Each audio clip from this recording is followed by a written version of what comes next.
Bakit pa naglalagay ng volume control sa amplifier kung hindi pala siya pwede isagad yung kanyang settings ng volume control? Actually, comment po yan ng ating isang viewers. Hello sir, thank you for comment. Naiba kasi yung iyong comment. Maaaring nababasa mo yung mga comment ng ating mga magagaling na mga commentators, yung may alam sa amplifier o may alam sa audio setup ng mga sound system. Actually sir, yung volume control sa amplifier pwede mo naman talaga isagad, kaya lang nakadepende kasi sa mga maraming dahilan o sa pagkakataon. Ngayon may ginawa ako ng konting schematic diagram ng volume control. Ito yung main amplifier board, ito yung speaker, ito yung volume control. Yung volume kasi, yung settings ng volume control, na siyempre nakadepende sa tao na nakikinig.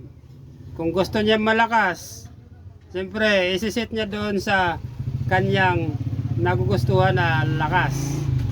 Ngayon, ano ba yung purpose ng volume control?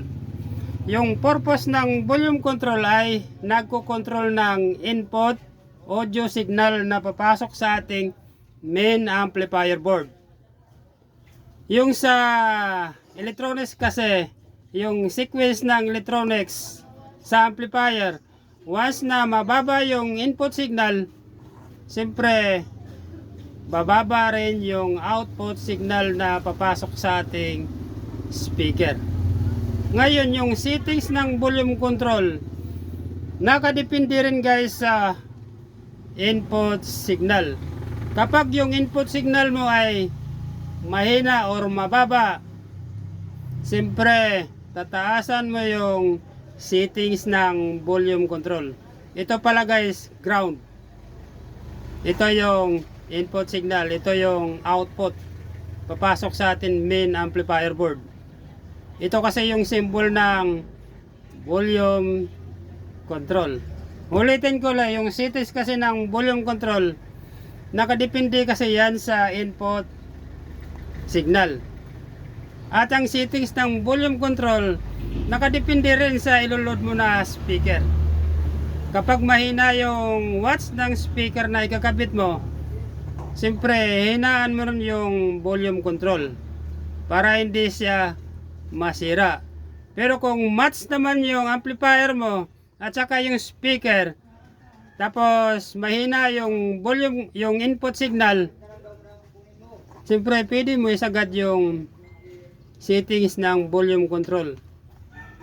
Sa mga amplifier kasi madalas nakasagad yung settings ng volume control dahil nga yung nagka-control ng input signal ay yung mixer.